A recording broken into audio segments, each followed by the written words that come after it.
I'm back. I'm back with more Rimworld Crossroads, Knights of the Crossroads. It's not really a crossroad, it's across the river. Is there another road here? There isn't. Episode 6.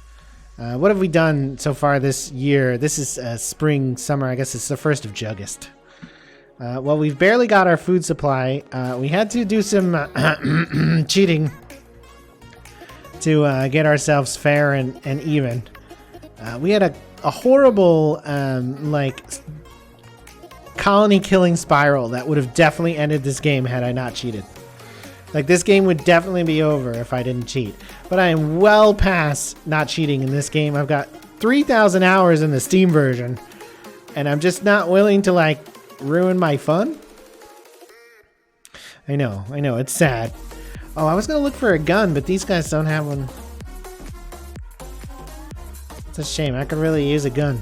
I would definitely try to sell all my medicine or something for a gun. That seems like a good idea. Selling all the medicine for drones.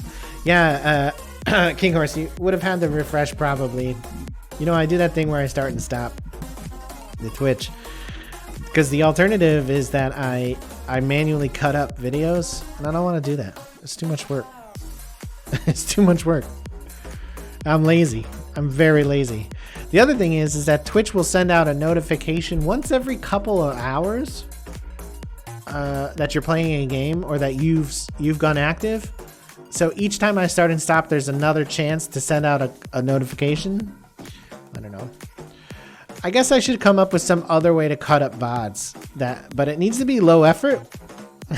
Like real low effort. Because I am really, really fucking lazy. Like, I am so lazy. All right, let's build the rest of the walls of this place. Did they finish that wall? Yeah, they did. All right. So we need that one and we need this one. Those are both pretty quickly doable. And then this one and this one. I'm always worried about like trapping people in rooms in this game. Well, the rhino got out, it looks like. Because it seems to happen a lot. It doesn't happen in this game as much as it used to. No.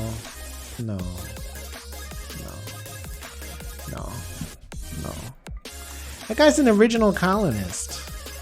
I want to use what? Join on him?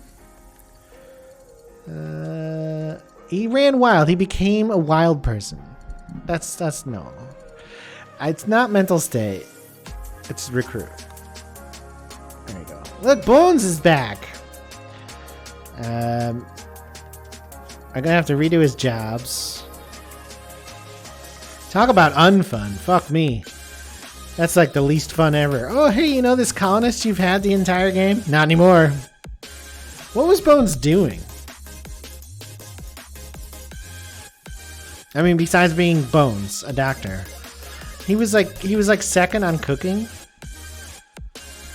Did he have like a job? Well, now he's a cleaner. I don't know what he was doing before. He's now a cleaner. We'll for all of these. And then we'll make sure he's on the sleep schedule. Okay, yeah.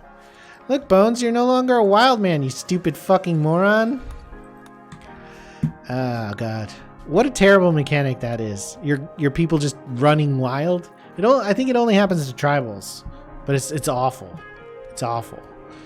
It's one of like the worst like mental break or mental stability things in the game, in my opinion.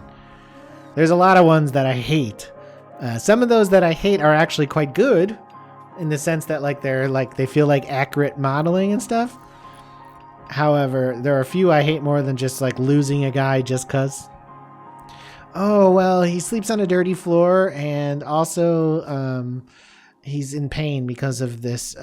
What has he got? Muscle parasites. So, by the way, I'm turning into a wild creature.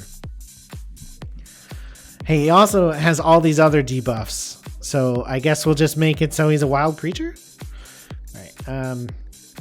What we should do, though, is make some button-down shirts and some pants. That's definitely not instrumental only. That I clearly have instrumental only selected. And yet, there was a man singing. He's not singing anymore. Take that, pretzel guy. You got thumbs down. Yeah, there's lots of stuff that makes me cry in this fucking game. That just like makes me want to tear my hair out. But it's still a fun game to play, so I just fix those things and I feel better about it. The problem I have with a lot of that is that I don't ever want a game to not be fun. Like, I know that there's the logic of this game's supposed to be challenging, but in the end, I want my games to be fun. I don't think that's like hard to understand at all. Even on lower difficulty levels too, this game can do stuff like that. And it's just like, nah. Like, you'll still get attacked by bears, you know. And bears are still, you know, obviously 1v1 me in real life with a bear, you're gonna lose. Probably. Maybe some people are good enough to kill a bear, but I am not good enough to kill a bear. I think in real life, basically any kind of bear would kill me. Like black bear, brown bear, grizzly bear, all those are gonna kill me. Panda bear, I mean, they're big and they're heavy.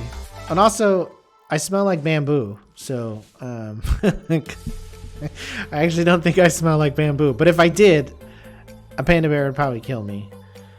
Are there any other types of bears? Koala bears that aren't actually bears, they may not kill me, that they would give me STDs, right? That's what koala bears do. They give people STDs. That's how they do their killing. Oh, I dropped some frames. 119 frames. That's not a lot of frames, but it's a few frames. I'm gonna have to reboot my internet equipment when I'm done streaming, which will be approximately an hour.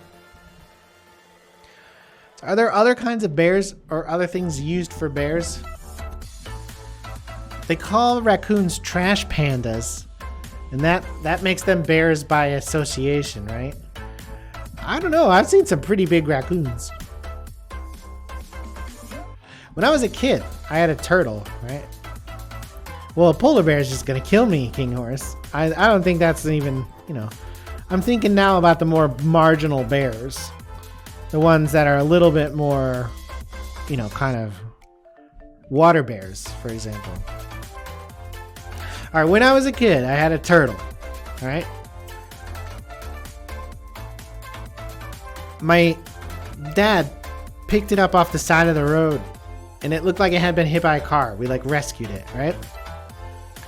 After it had healed up, like after like 6 months, we took it back to the kind of wetlands area where we found it and let it go. Maybe it got killed, maybe it lived, who knows. Then at a later point in high school, I actually got a turtle as a pet, like from a pet store. It was an American painted turtle. And I had a small tank. So every morning in the spring and summer, I would take the turtle out of the tank, build a little stone cave in a kiddie pool, and then fill the kiddie pool with water. So I'd fill it with the hose, but also I would take hot tap water so it wasn't too cold for the turtle. And I would put it out on the deck, on the back porch. I thought I was giving the turtle a good time. Anyways.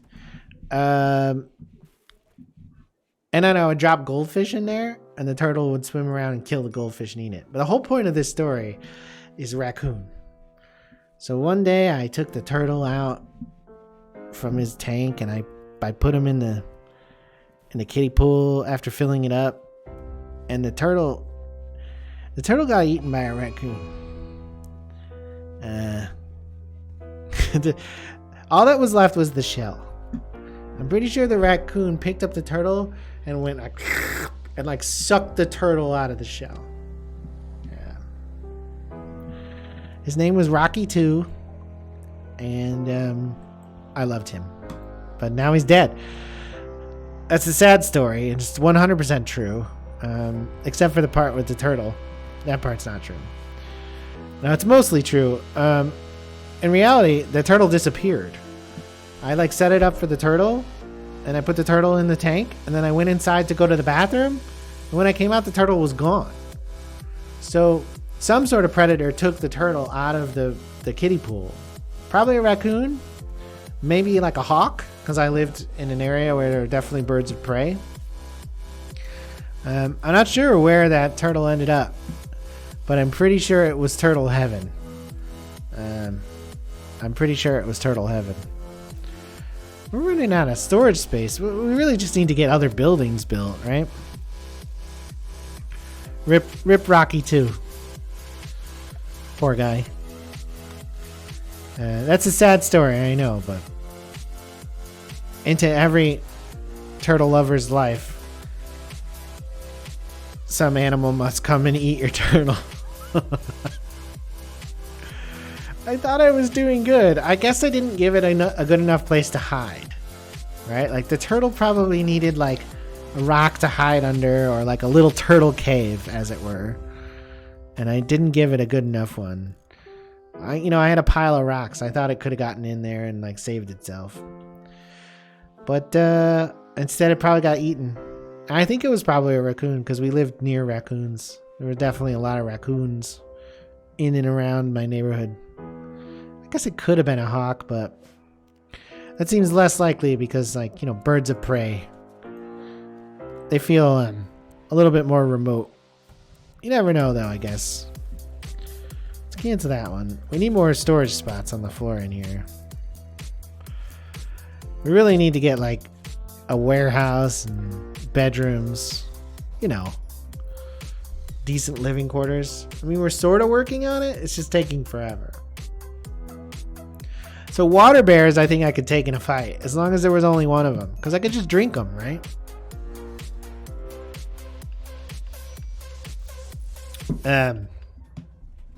There's like homosexual bears, like guys who are bears. That's going to vary from bear to bear, obviously. They're generally bigger dudes, though, so you never know. I don't know. I'm not gonna suggest that I could necessarily take one. I beg your pardon. Other kinds of bears? Teddy bears? I used to go to this bar called the Teddy Bear.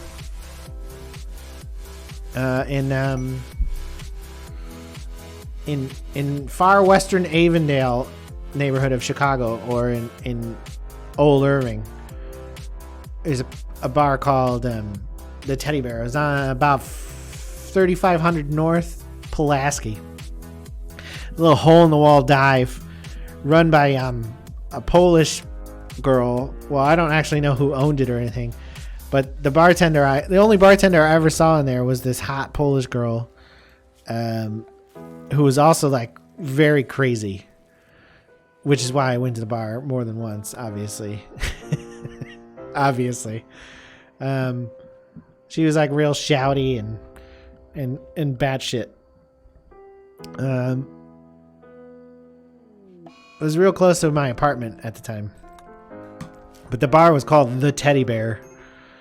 But it was a Cubs bar. It was like they played every game. That's when you used to be able to get Cubs games without paying for extra TV. Now, in order to watch a Cubs game, you have to pay for like a cable channel. Like it's a I'm pretty sure all the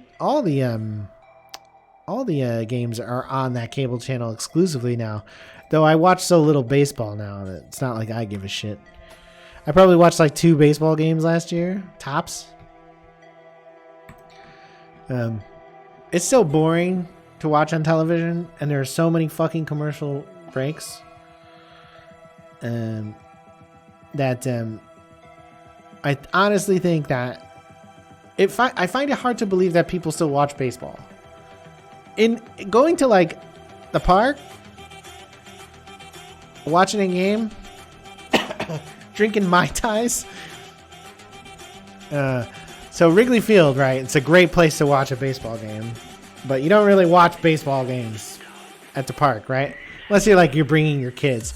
Did Bones run wild again? Oh, come on. This is just getting annoying. I shouldn't have to cheat this much. Recruit. Hey, Bones. Welcome back. Again. Turn off cheat mode. Thank you. Look, Bones rejoined, guys. So he's a number 1 doctor. And then he also is a number 2 cook. Number 4 for all of those, and he's a number 2 clean. So there we go. All right, Bones, welcome back to the tribe. Please try not to run wild again. This is getting stupid. My dad is 60, and even he finds baseball unbearable. Your dad's older than I would have thought. His Majesty King Horse. My dad's like 78, but I still wouldn't have predicted you of having a 60-year-old father. Yeah, so like going to the park and watching a game is an enjoyable summer activity, especially if you're getting loaded. But watching on TV just hurts my brain. So I used to live in Wrigleyville in Chicago. I lived at 4000 North Ashland approximately, and which is just north of the intersection of Ashland and Addison, and obviously the Wrigley Field is at the intersection of Addison and Waveland. So it was half a mile away, tops a quarter of a mile away. So if you waited till like the second inning, you could go to the park and buy tickets discounted from Scalper. So you could get a bleacher seat for like $10. And then if you had $5 more or more, you could buy a Mai Tai. And you say a Mai Tai, who drinks a Mai Tai at a ball game? Well, Mai Tais are the best alcohol to cost ratio at Wrigley Field. So like if you're looking at the maximum amount of inebriation your dollar is going to get you, a Mai Tai is it. It was $5 for a Mai. This is in the Audis, so it's probably not that way anymore. But it's $5 for a Mai Tai at Wrigley Field, and you get to keep the plastic cup. Like it's a hard plastic cup. I probably still have a couple. And it'll queue up. Mai Tai is like a tropical drink. What the fuck is in a Mai Tai? I don't actually remember. It tastes like fruity and it's got rum in it. What is it? It is a cocktail based on rum, curacao, syrup, and lime juice. It's the quintessential cocktail of the tiki culture. It's hard liquor. It's a rum cocktail. So it's really easily drank as well. Rum cocktails, they go right down. So you're in the hot sun of Chicago in the summer. Maybe it's humid. You're sitting in the outfield on the benches. You got a Cubs hat on because you got to have a Cubs hat on. You've been heckling the outfielder of the opposing team for hours and hours. And you're drunk on Mai Tais. That's a good time. That's the extent to which I enjoy baseball anymore. Is getting drunk out in the outfield and hassling players. In a nice way, of course. You just usually yell their name over and over. Darryl. That sort of thing.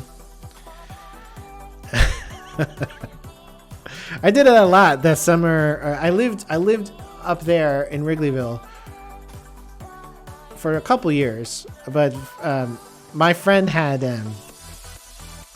bleacher tickets pretty regularly in those couple years, and then we'd buy them from scalpers too. It was a pretty good time. But shit, man, a live sporting event has nothing to do with watching it on TV, right? I don't know. I watched part of the Super Bowl. Holy shit, is the Super Bowl boring? And I mean, I don't care about the commercials. I turn it off when it goes to commercial. I just want to see the sport. And I know nobody really watches the Super Bowl for sport, but like, I think American football is a brilliant sport, right? Like, there's all these head injuries and stuff, and that worries me. And so I don't watch it regularly because I think it's brutal. However, the tactics of American football are really entertaining.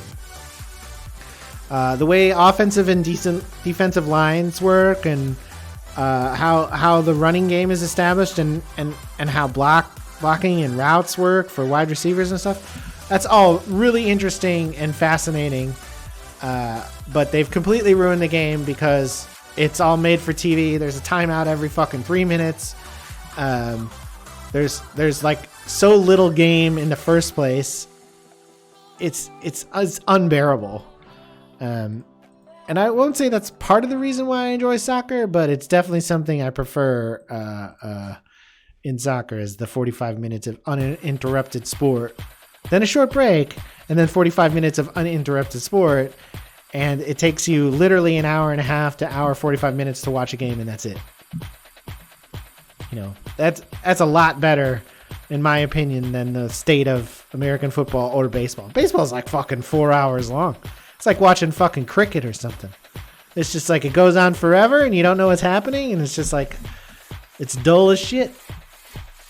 I guess the tactics of baseball are vaguely interesting, like, you know, watching a team play small ball and, like, you know, have a squeeze play, or, you know, work hard to get runs in and play tactical baseball, but it's unwatchable on television, and I don't know if I could stay sober in real life to watch that.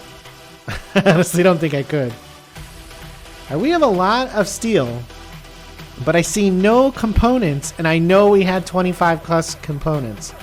So what must have happened is somebody had a little pissy fit and smashed all the components. Which is very upsetting. Very, very upsetting. And now, of course, we have no components. So let's tell them to get these components. I had a bunch of components I got from outer space. From ship chunks. I saw another ship chunk somewhere as well. Smashing vital components when you're feeling a little bad about yourself, that's a paddling. That's a beating. I think we'll probably, you know, if that happened in the colony, we'll probably execute them. Problem with injuries in the NFL compared to rugby is in the NFL, everyone's run straight and you can hit people above the waist. There's a lot of injuries in the NFL that aren't head injuries. And so I think you're right in general. For me, I stopped watching American football when Dave Durison took a shotgun and shot himself in the head and the chest and the heart. Dave Durison was a strong safety for the Chicago Bears in 1985 when they won the Super Bowl, which was a very important moment in my childhood. And he was a charismatic and talented footballer, and the head impacts affected him so badly later in life that he killed himself. And I can't watch a sport that's killing people and feel good about it. That's really the end of it for me. The exact reason behind why it happens, I don't know. I mean, there's a lot of injuries in rugby, but they tend to be extremity injuries. My wife is a former rugby player at a relatively high level. She played in college, and then she played as an amateur afterwards as well. And, you know, like, she's got like a permanently fucked up finger, for example. Because of, you know, jamming it into the ground at some point. And her knees are shot. And, you know, she's 34 or something like that. And, you know, she took a lot of wear and tear as a rugby player. But she really only took one head injury in her entire life, and that was actually playing goal in soccer, for what it's worth. So I don't know. I mean, they definitely get less head injuries in rugby, and it might be, like you're saying, because of the nature of the tackling. All I know is the end product is definitely less worse, right? Like, it's definitely easier on the players over the long term. I think there's probably a way to make NFL safer. That hasn't been done yet because of fear that it'll ruin the game. But, like, would NFL be safer if there was no pads? if what you're saying is right, King Horse, about the difference being lateral or head-on tackling, you say they have a rule preventing helmet hits. However, I see people take shots to the head every game that I've watched in this year. Now I watched Bears Buccaneers week 5, I want to say. The one where with the Tom Brady meme where he forgot what down it was. And I watched part of the Super Bowl. I think that's probably all I watched. And I saw guys taking shots to the head the whole time in both of those games. Not as bad as it used to be when I was a kid, but it's still pretty bad. Removing pads would not help because the NFL has a forward pass and rugby utilizes lateral pass. I recognize both of those facts as true. However, I'm uncertain whether if you took away all the safety equipment from NFL players, they would engage in similar risky behaviors. I think you'd have to have a substantial pool of data of non-protected injuries compared to protected injuries. Like, because players put on armor and they feel invulnerable. That's the theory that I think might apply, and why you might not be complete in what you're saying. But I recognize that you're almost certainly pointing out something that definitely contributes to the injuries. In the end, I don't know. I mean, I would like to be able to enjoy American football relatively guilt-free, but I can't do it. There were less injuries before the forward pass. Anecdotally, I'm sure you're right, but you can't just say stuff like that, right? You have to go back to the body of football of the early 20th century, and like go look at pre-forward pass football and put all that data together and then compare post-forward pass. The forward pass has been in the game since like the 20s or something, right? I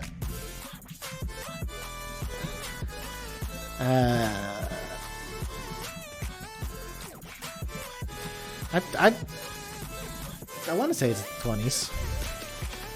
1933 is when the forward pass came into football. So you'd have to take the data from pre-33 and post-33 and compare them. You're probably right, but I'm not willing to concede it just on the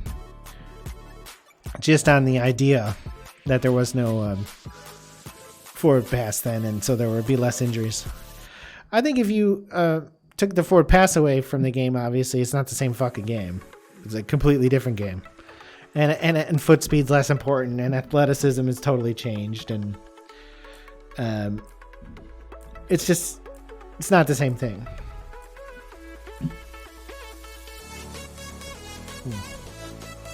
This one says actually 1906 is the forward pass. What's 33 then?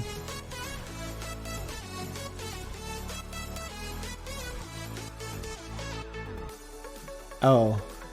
33 is the forward pass. The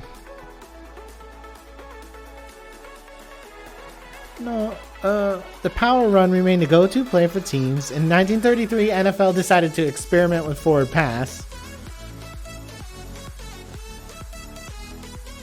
It's just the way the forward pass. So NFL adopted the modern forward pass in 1933.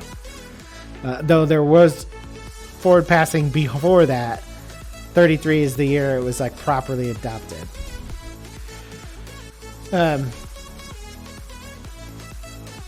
Yeah, I mean, there's definitely things about the shuttle pass and stuff. It's neither here nor there, because in the end, we're not really talking about the year of introduction. We're talking about whether we think whether we think the forward pass leads to more injuries or not. And I think it probably does, because you're sprinting full out and catching a ball and smashing into a D-back or a cornerback, and that's going to make a big fucking difference compared to rugby, where you threw the ball sideways 40 yards and a guy went 10 steps before he got wrapped around the waist and dragged to the ground. There's a pretty big difference in the impact there. And I think I don't think we need to measure that for sure to know. But to like know whether reforming football in that fashion would help or not, obviously we would need to measure it. I don't know. Maybe there's some other way to fix NFL. The perfect helmet, you know? The perfect bit of pad or a body armor that makes it impossible to take an injury. Obviously, such a thing is pretty absurd, but maybe the technology will be extant that, 20 years from now, maybe we could have some sort of technology that diminishes the physics in the contact, right? Like doesn't apply it to the player. But are you even playing the same game then? Like hitting people hard in football is part of the sport. Like part of the nature of the sport is like making physical contact and, so physically intimidating a runner or a wide receiver or something is like part of the tactics of the game.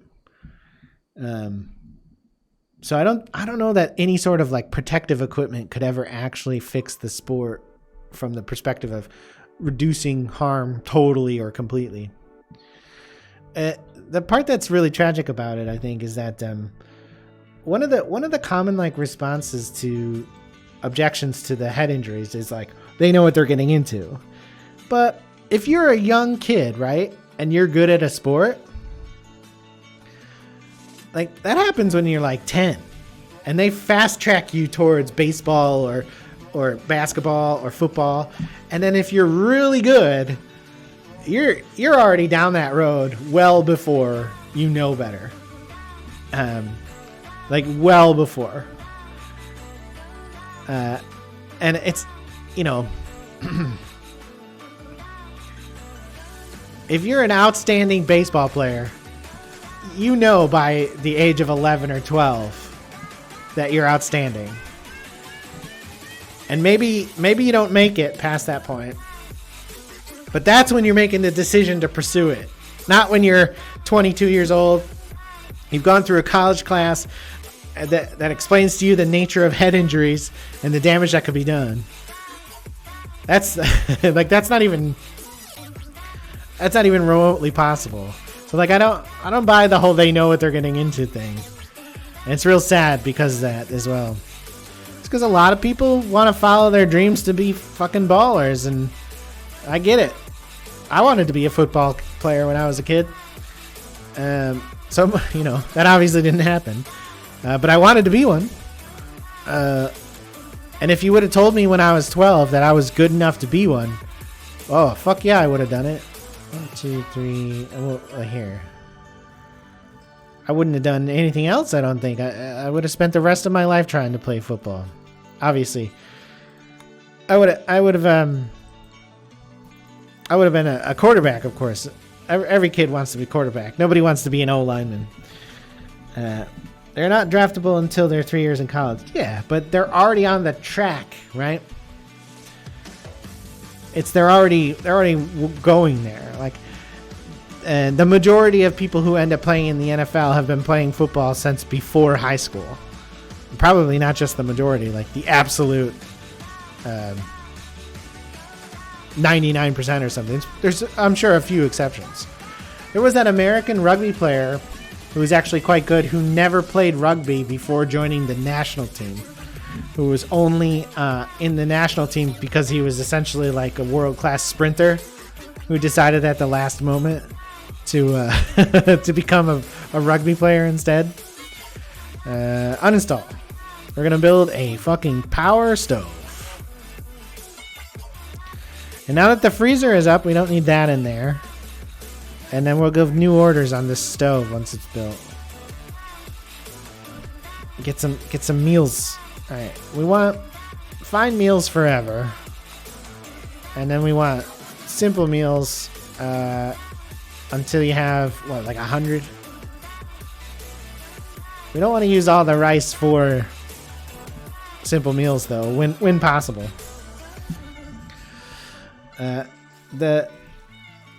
The other thing about American football and like the idea that like someday maybe we'll be able to negate the damage it does to people is that like I said, I'm not sure it's the same fucking game anymore. Like once you start talking about players like not being able to hurt each other, and I know that sounds fucked up, but like at least a significant portion of the game is intimidation, right? Like the idea of like, you know, Mike Singletary or Ray Lewis or Brian Urlacher staring over the defensive line at you as you're in the backfield waiting to take the ball. You know, you're a young running back or whatever, or a quarterback, and then one of these monsters who's faster and stronger and bigger than you comes flying over the line to destroy you. That's part of the game. That's part of the psychology, is part of the game.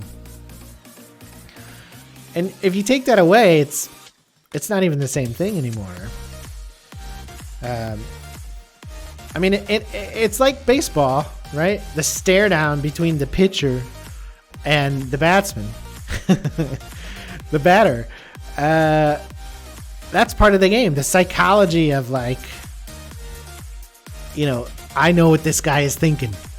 I'm gonna hit this pitch. Like I'm gonna jam this ball right back up his ass. Like that's part of the game. And if you take it away, you've taken away part of the game.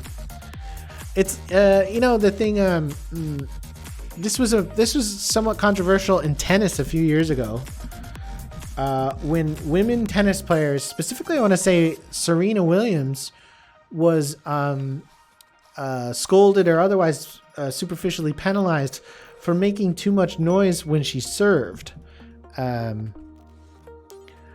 Because she was basically grunting too loud, in their opinion. Which I thought this was fucked up, to be honest with you, but she was penalized by an official for shouting too much as she served the ball. But like, I mean, if you're the average fucking tennis player, right, and you're on the opposite side of the court from Serena Williams, like, yeah, you're gonna be fucking intimidated. And like her, you know, serving the ball at you at 150 or whatever her serve was at the time, miles per hour, is, you know, accompanied by a fucking barbaric fucking scream. Yeah, that's gonna do you in. Maybe it's gonna delay you for a moment. Maybe you're gonna miss the fucking return volley because you pissed your fucking tennis skirt. Maybe she put you off a little bit. And I want my sports to have that. I think everybody does. Everybody wants their sport to have a psychological element. Because otherwise the fastest guy wins every time. Or the strongest, or whatever is appropriate. Nobody wants that. The worst thing that could ever happen to sport would be all outcomes being determined by skill. That would be the worst thing that could ever happen to sport. It would be so depressing to know that, like, well, today it's a well-documented fact that all the pitching is it's going to be done by pitchers with faster deliveries, and so there's no mental errors or anything that's ever going to affect the game. It would just suck. You wouldn't want to watch it. Let's put up a couple lights in this kitchen as well. It's a modern kitchen. It has lights. We'll build another stove in here someday. I don't think we need it now. We'll build some more power in here. We'll put a heater on this side of the wall as well. We'll get rid of those.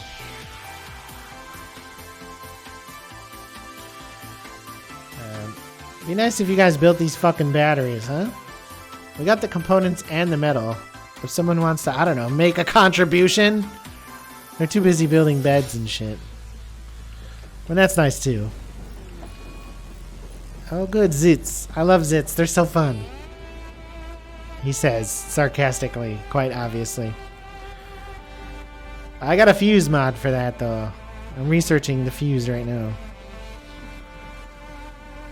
Yeah, gamesmanship.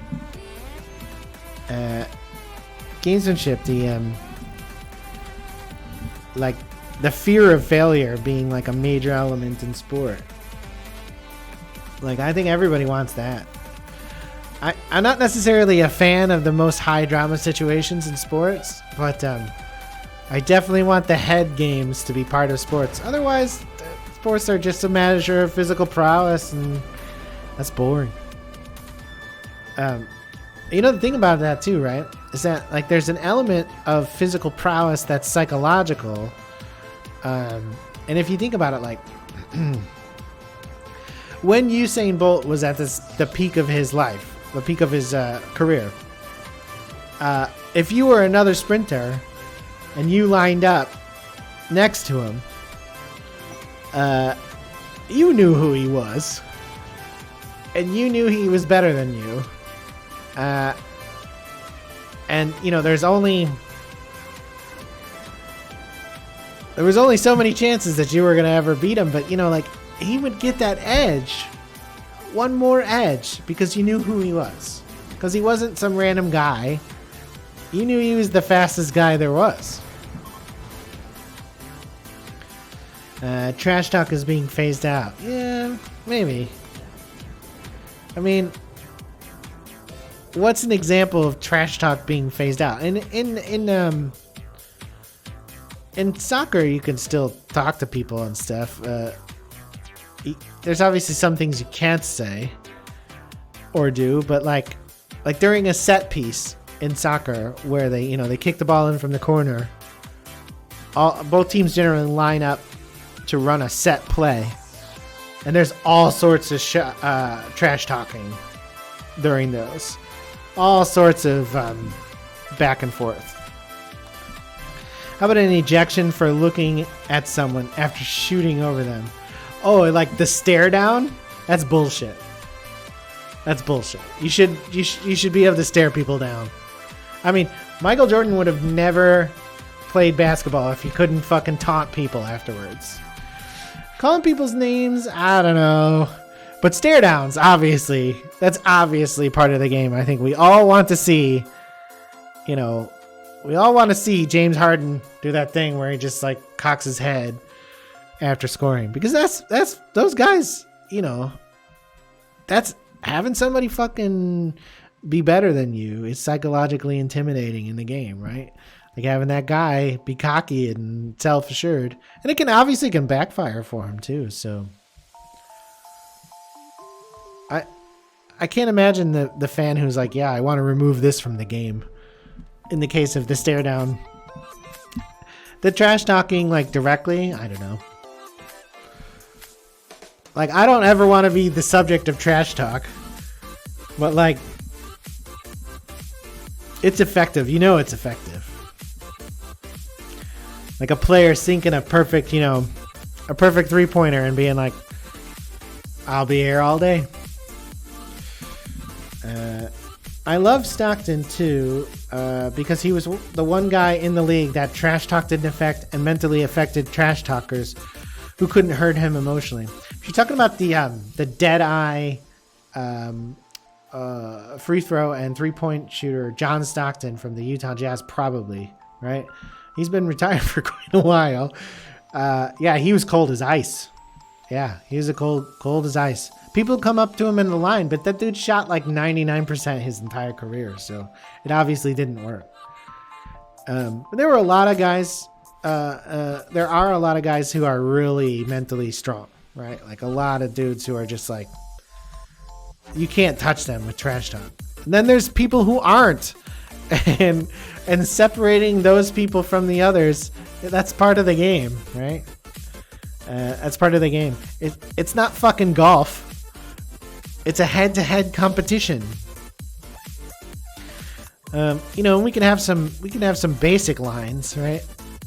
But as far as behavior is concerned, but like removing the ability to trash talk altogether just seems to suck a lot of life out of the game. And again, I don't want my sport to just be who can shoot the best or who can run the fastest. That's boring. That's just boring. When the Bulls were the best team in the world, or in the NBA at least, in the 90s, I watched every single one of those games because they were all on WGN. They were all on over-the-air television back then too. And I saw some of them too. And then obviously they won they won what, 6 playoffs in 8 years or whatever. 6 championships in 8 years. They were amazing. But I tell you, like, if you got the privilege back then to sit down in the floor area, in the lower deck of the United Center, Michael Jordan is a fucking asshole on the court. He was always talking trash the whole game. The only time he'd shut up is if he were injured or if he were like sick or tired. And I mean, this is a guy who's generally regarded as among the greatest players of all time. He just would not have been that good without the ability to trash talk. You'd know who he was. He's still good enough that people would be aware of who Michael Jordan was. But like, you wouldn't think of him as one of the greatest ever. Does LeBron talk shit? It strikes me that LeBron probably doesn't talk much shit, and I mean, he's obviously in the running for greatest NBA ever.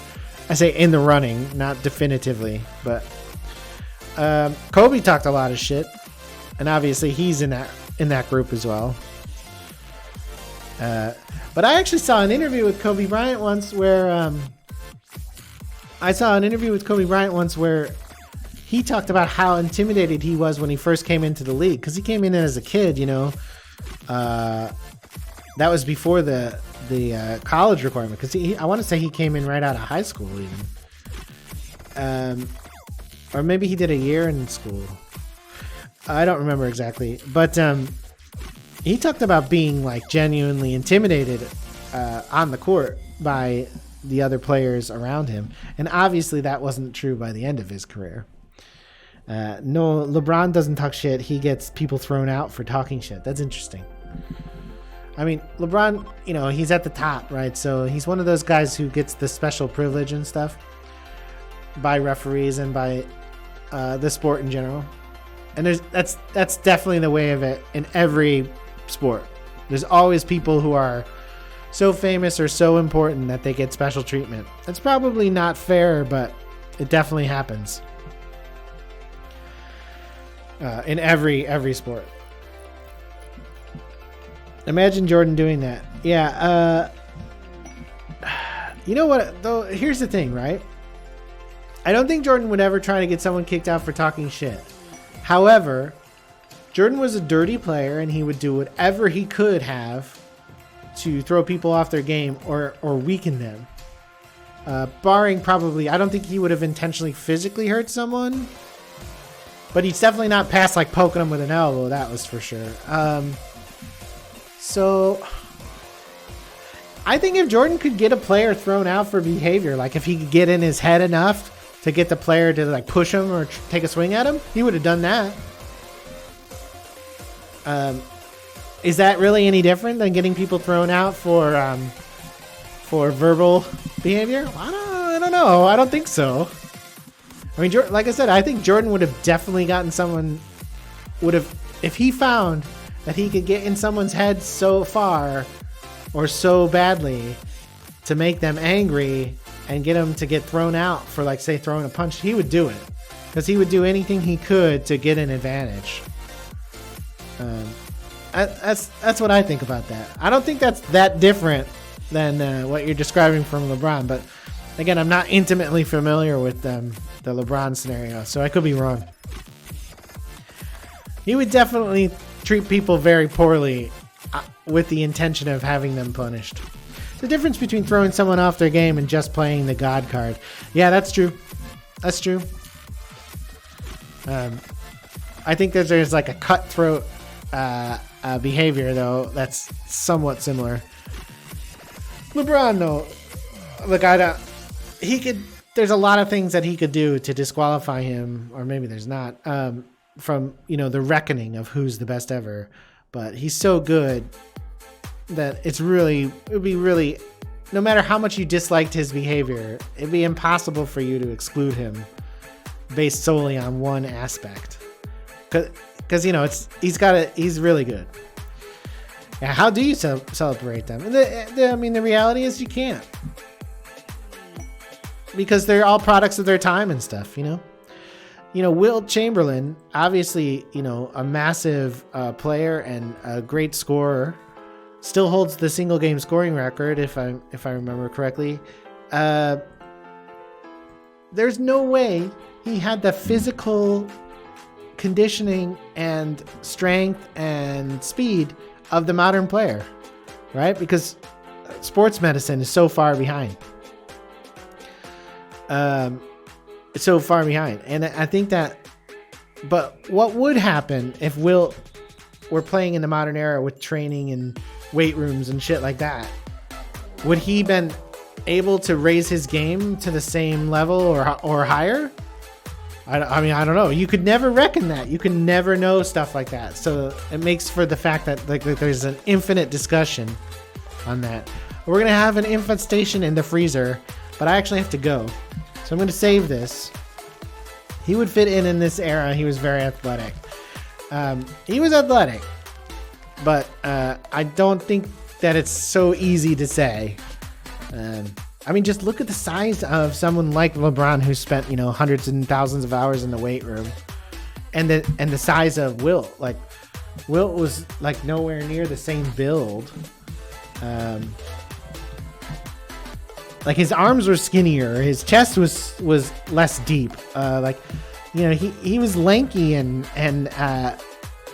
even though he was definitely athletic beyond his peers, I don't know that he would have necessarily been able to compete with like modern training regimes and stuff like that if you just pulled him out of it. It's such an abstract thing anyways. All right, I gotta go. Thanks for joining me, King Horse. Thanks, A Lazy Minion, for stopping by. Thanks anybody else who stopped by as well. I'll be back tomorrow. I'm not sure what I'll be playing tomorrow, but I'll be back tomorrow at around 2 p.m. Central Time. Have a good one.